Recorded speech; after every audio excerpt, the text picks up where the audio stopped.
Week 1 is here. Will the Dallas Cowboys get a win against the Browns in Cleveland? We'll break it all down on this episode of the Locked On Cowboys podcast.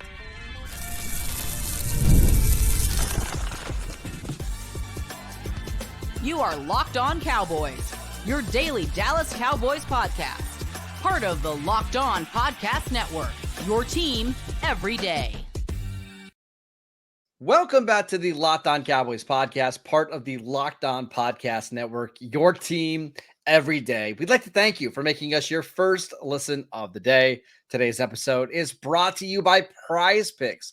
Go to prizepicks.com/LockedOnNFL and use promo code LockedOnNFL to win $50 instantly when you play $5. Again, that is prizepicks.com/LockedOnNFL, all lowercase, so you win $50 instantly.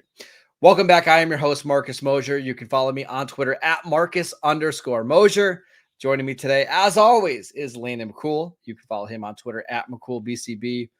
On today's show, we are previewing the Week 1 matchup between the Dallas Cowboys and the Cleveland Browns. A really fun Week 1 matchup featuring two teams that made the wild card round last year. But before we get into the matchups, Landon, I actually have a little trivia question for you. Do you remember the last time the Cowboys have won a Week 1 game that was not against the New York Giants? It was not against the New York Giants. It was... No, I do not remember who it was because it's been more than a decade, right? 2009 against wow! the Tampa Bay Buccaneers is the last time. You know what's funny? I was gonna say Tampa Bay, but I think it was. But I think I was actually conflating their recent loss, right? But that's crazy. It's been that long. So long. Wow, that doesn't bode well. Yeah, Dallas has actually opened up against the Browns a couple times in their franchise history.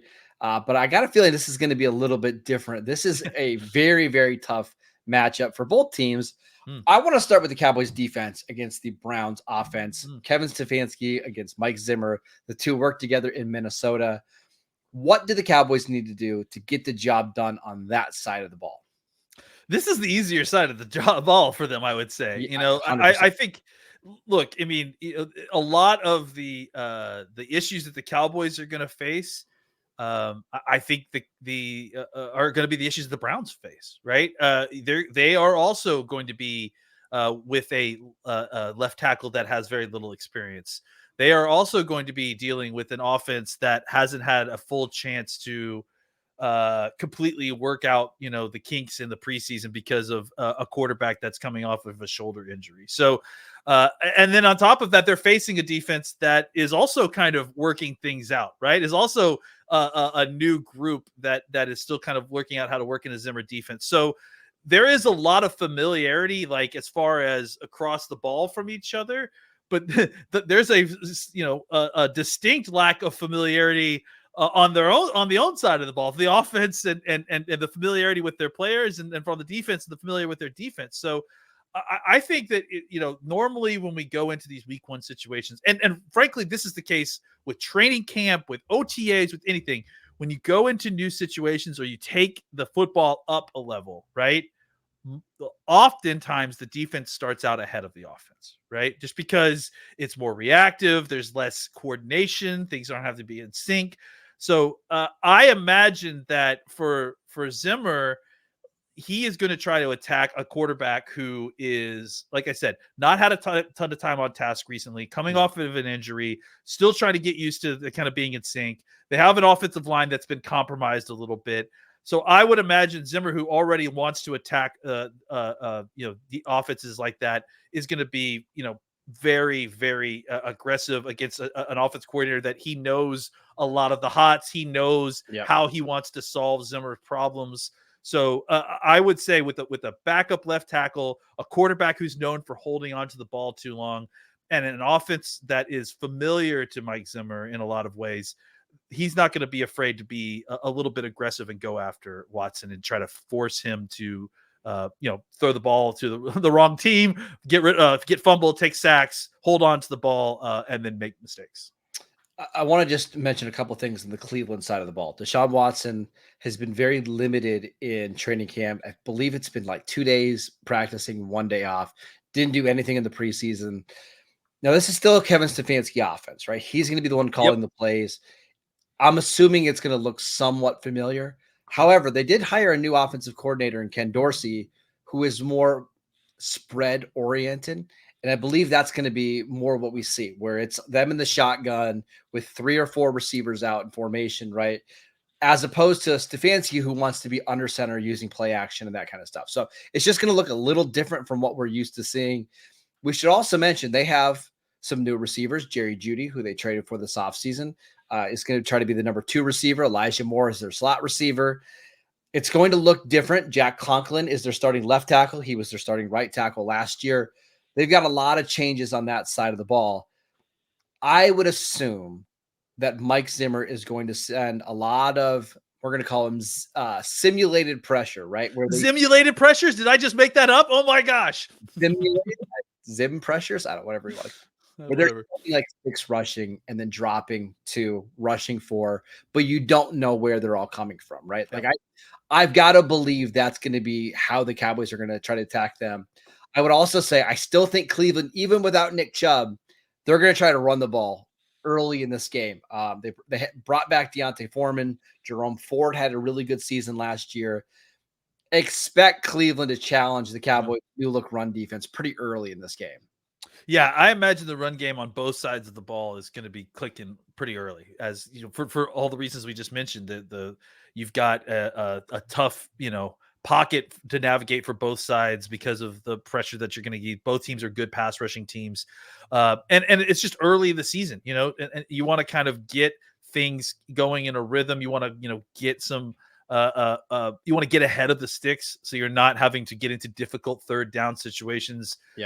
Especially against these defenses, right? Early in the season. So I would imagine even with Nick Chubb being out, and for the Cowboys, even with kind of a unsettled or uncertainty at the running back position, I would imagine that especially early in these games, in this game, that we're going to see a heavy dose of run as these offenses attempt to kind of stabilize things and get into a rhythm.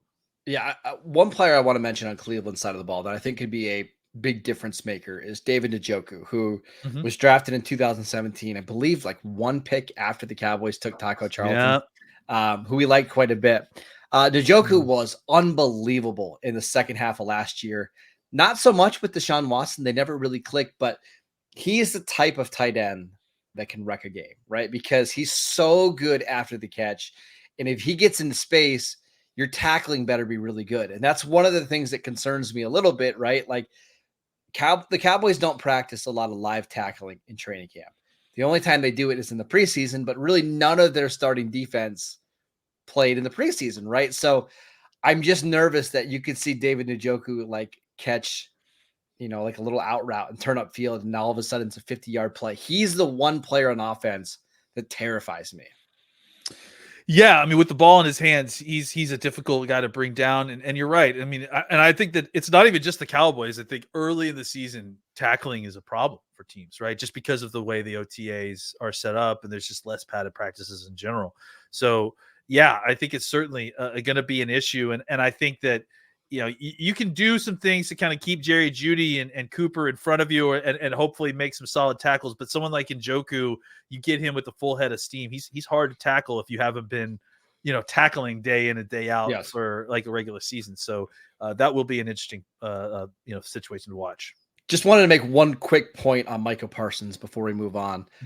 I have to imagine this is going to be a game where Mike Zimmer lines him up a lot as a linebacker and has him lining up over the center, because one thing that Deshaun Watson has historically struggled with is pressure in his face. I just don't think he's the athlete anymore that can get outside the pocket really quickly if he has pressure in his face.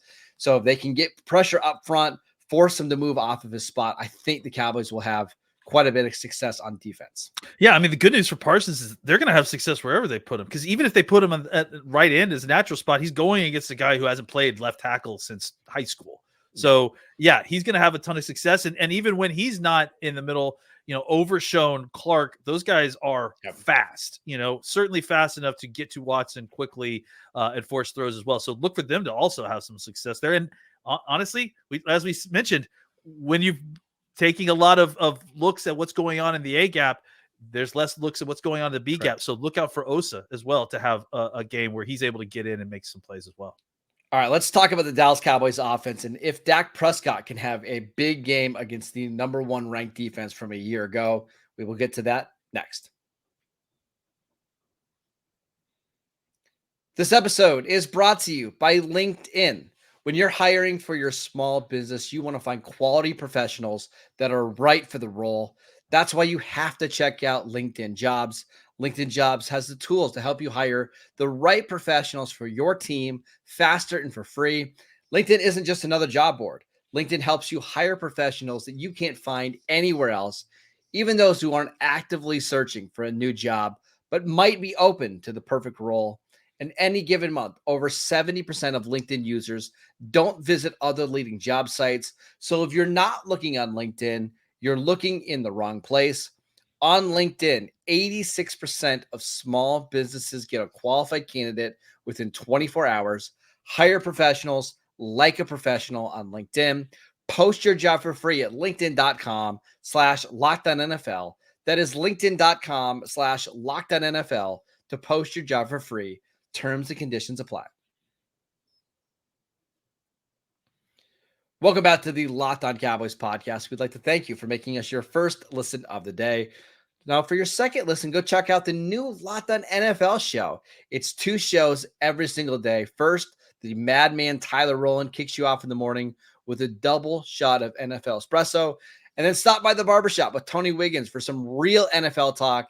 Add in the Locked On local experts, and you get unprecedented NFL insight, hot opinions, detailed breakdowns, all in 30 minutes. It's the new Locked On NFL, and it's twice a day. Make the madman Tyler Rowland and the barber Tony Wiggins your second listen at the new Locked On NFL show on YouTube or wherever you get your podcast. All right, Lena, let's talk about the Cowboys offense here. They're in a tough spot, right? 2 rookie starters on the offensive line in Cleveland against the Browns, the number 1 ranked defense last year. I was looking at the numbers today. I believe, and I'm going to have to double check, the teams averaged 125 passing yards per game in Cleveland last season.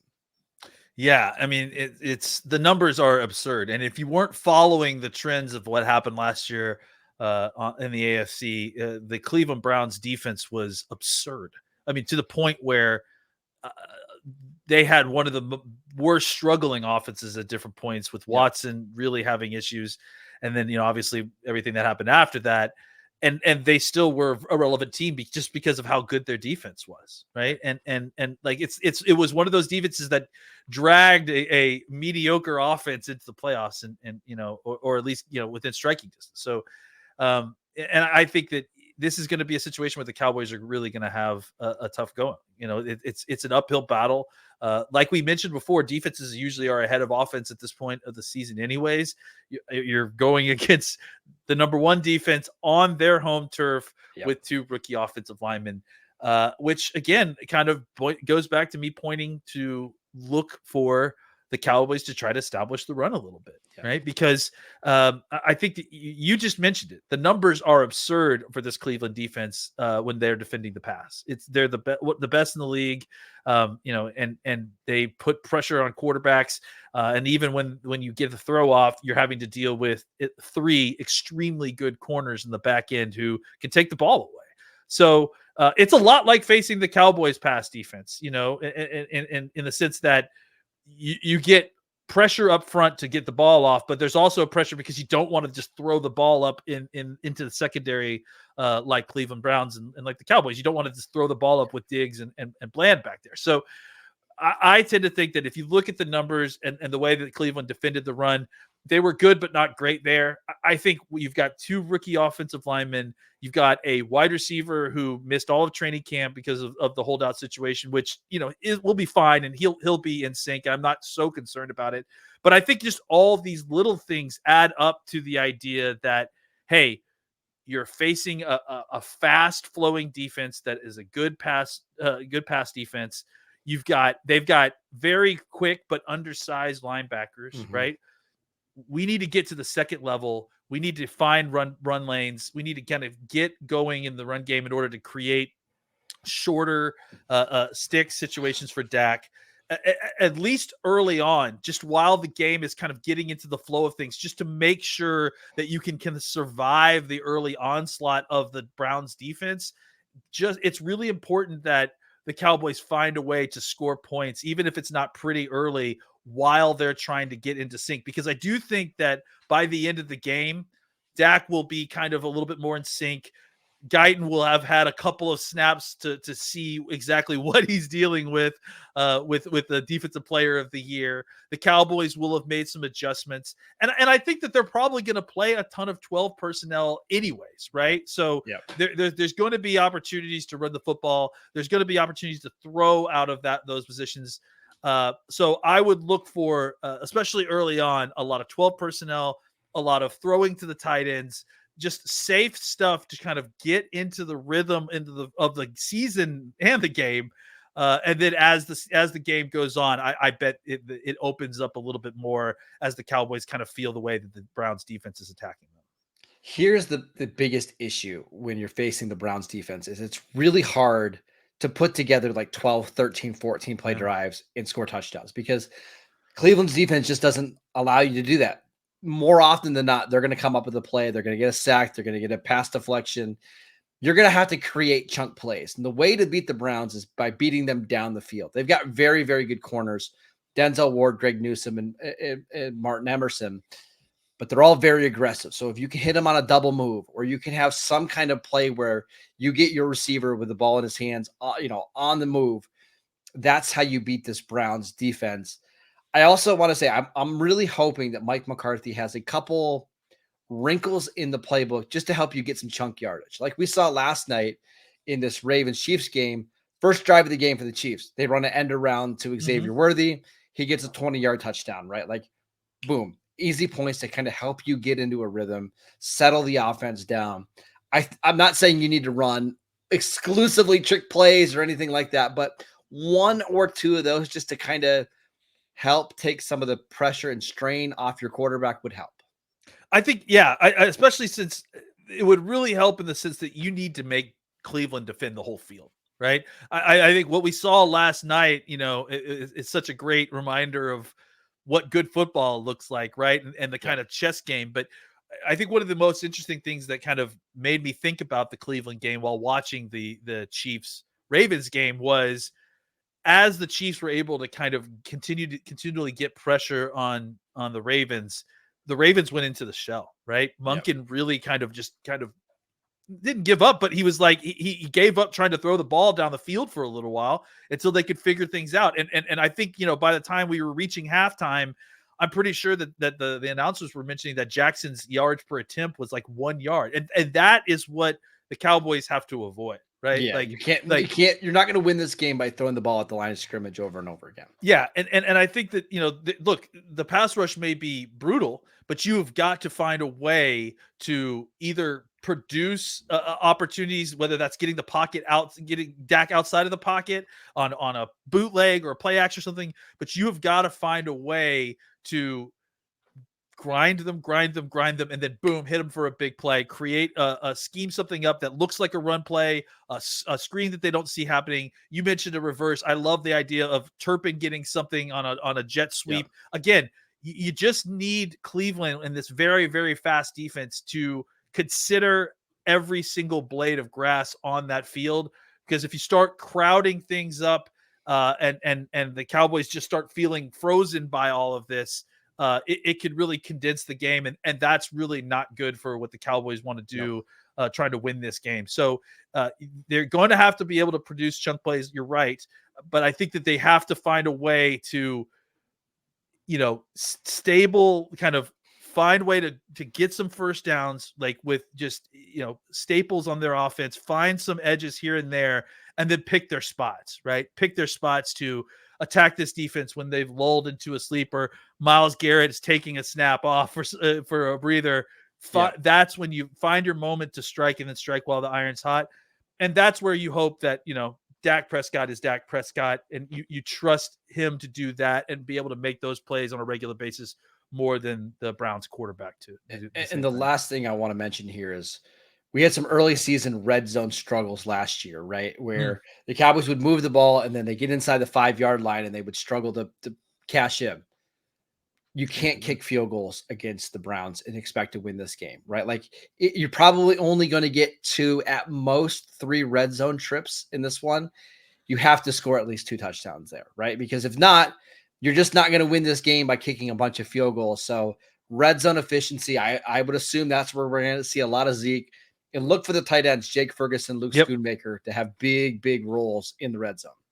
Yeah, I was just going to say, like, I think field goals are important because I think there are going to be opportunities when you're not going to be in the red zone and you still want to come away with points. You hope that you can get a big kick and get some points there. But I absolutely agree. If you get into the red zone, you've got to find a way to come away with touchdowns. You cannot settle for field goals there. And I'm willing to, like, if it's 4th and goal from the 4-yard line, I think I would rather just go for it than to try to kick a field goal. Especially against this Browns offense, right? Yes. Because you're really going to put them in a bad situation on 1st and goal, 1st and 10 on their own 4-yard line. So take the chances. Go for it. When you get inside, what do they call it? The low end zone or the low red zone inside the 10-yard line, I'm thinking 4 plays. Like, give me my 4 best plays to score a touchdown. We're not kicking short field goals because that's not going to help you win this game. All right, let's make our first predictions of the year. Who will win this Cowboys and Browns matchup in week 1? We will get to that next. This episode is brought to you by PrizePicks. PrizePicks is America's #1 daily fantasy sports app with over 5 million active members. PrizePicks is the easiest and most exciting way to play daily fantasy sports. Unlike on other apps, all you have to do is pick against the numbers. No other players, it's just you against the numbers. What you have to do each week, pick more or less than on 2 to 6 player stat projections and watch the winnings roll in. You can now win up to 100 times your money on PrizePicks with as little as 4 correct picks. PrizePicks is the best way to get action on sports in most states, including California, Texas, and Georgia. Download the PrizePick app today and use promo code LOCKEDONNFL and get $50 instantly when you play $5. That is promo code LOCKEDONNFL, all one word, on PrizePicks to get $50 instantly when you play $5. You don't even need to win in order to receive the 50% bonus. It's guaranteed. PrizePicks, run your game. Welcome back here to the Locked On Cowboys podcast. Every day is on Monday's show. We will break down all of the action from Browns and Cowboys. So make sure you tune in for that. But Landon, what's your prediction for this matchup? This is incredible. I cannot believe we're here, but we are here. Look, I think all week I've been looking at this, and Cleveland has a lot of elements that are scary. That are going for them that are scary, right? They're playing at home. They've got an incredible defense, as we pointed out. We talked about the fact that defenses are usually ahead of offenses and all of that. And I think that, that all has very, very heavy weight on, the kind of wins and losses or the predicting wins and losses. But at the end of the day, what do we usually end up picking these games based on? Who's got the best quarterback? And who do we think is going to win the turnover battle, right? Yep. I think that's the issue in which I keep coming back to when I think if the Cowboys win, that's going to be it, right? It's that Dak Prescott is a much better quarterback than Deshaun Watson, and that I think Watson will turn the ball over. I think Watson will hold on to the ball too long and force, there'll be fumbles, interceptions, and so all the kind of ancillary stuff that I feel like is going the Browns' way, to me, sort of kind of gets overridden by the fact that the Cowboys have the better quarterback, and I think that they will win the turnover battle. So I am going to pick the Cowboys, but I have a feeling that this will be one of the games that I feel the least, positive about with them winning. I think it's probably a 50-50 bet, but I'm going to pick the Cowboys to win 24-20. In a game that is going to feel very ugly early on. It's going to be a defensive battle, I would imagine, early. And then as these offenses start to kind of figure it out, I wouldn't be surprised if there were 2 touchdowns by both teams in the fourth quarter, to be honest. If I put the over-under at 3.5 total turnovers between the 2 teams combined, what would you say? I would probably normally take the under, but I'm going to take the over because it's week 1. I think there's going to be like 4-ish turnovers in this game, right? And where those turnovers happen and what happens on those turnovers, right? Is it just a fumble? Is it a pick six? I just get one of the feeling like it's going to be one of those turnover games. Dallas has not traditionally been good in out of conference games on the road. They've not been great in week 1 games, not against the Giants, 0-7 in their last week 1 games against teams not named the Giants. This is probably going to be their hardest road game of the year, I think. Outside of, I think they play San Francisco. But I even think this is a little harder because they're just not familiar with unfamiliar this opponent. Yeah, yep. Right. And Cleveland is very good. It's the same defensive coordinator they've had now for the last 2 years, and they're completely healthy on the defensive side of the ball. So I'm going to pick the Browns 20-17. But I have a feeling, Landon, this is going to be like a very, very close game throughout, where it might just come down to, can Brandon Aubrey make a 49-yard field goal into the win to win this game? Like something like that. Yeah, I imagine this game is going to be 3/4 of us going, which one of these offenses is finally going to break through? Right? Like, because it's just going to be like a lot of disjointedness, maybe some trading of some field goals here and there. Maybe there's a turnover and the team isn't able to punch it into the end zone because they're still not quite, coordinating enough, or they only get a field goal. I think it's going to be about like who can prevent turnovers and who can kind of sort it all out by the end of the game to try to get into the scoring part of of what I think is going to be a tough slog, like I said, for the first 3 quarters. You know what's interesting? I feel like the Cowboys and Browns are very similar to one another. Both teams were fantastic in the regular season last year. They both had absolutely elite defenses, and they went into the playoffs and got shredded by young quarterbacks, right? Cleveland gave up like 40 points to CJ Stroud in his first playoff start. Jordan Love obviously had a big game against the Cowboys. I think both of these teams want to start off hot. But again, I just want to remind people, this is a tough game for Dallas and a tough game for Cleveland. But it almost couldn't. This is almost the least important week 1 game for both teams. Absolutely. Right? An out of conference game, and for Dallas, a road game. Like the real story here is like play well, stay healthy, and we'll kind of move on. Just like that's obviously you want to win, obviously, but it's not going to be the end of the world. Without a real preseason, these first 2 or 3 games of the regular season are the preseason. Right. And you saw a little bit of that last night with the Ravens, right? They didn't look completely coordinated all the time. I mean, the Kansas City Chiefs are the Super Bowl champions and have a continuity all over the place. So most teams struggle early on in the regular season, especially now that we have less preseason. So don't think that what you're getting from the Cowboys in week 1 is what this team is going to look like all year long. It's still a transition period at this point. I just want to see them play well, because if they can play well and they can hang in this game and the offense looks fine and the defense is flying around, I'll be very encouraged, right? But if they go into Cleveland and they get blown out, that's when I'll have some concerns. It's obviously the final outcome matters, but it matters less in this game than any other game they're going to play the rest of the year. How they play is going to be as important as it ever will be during the regular season in this game, because it's just going to be a transition. They're going to get better as the year goes on. We need to see what their starting point is with week 1. All right, that is it for today's show. We want to thank you for making Locked On Cowboys your first listen every single day. For your second listen, go check out the new and improved Locked On NFL show. 2 shows every single day, one with Tyler Rowland, one with Tony Wiggins. Make sure you check that out.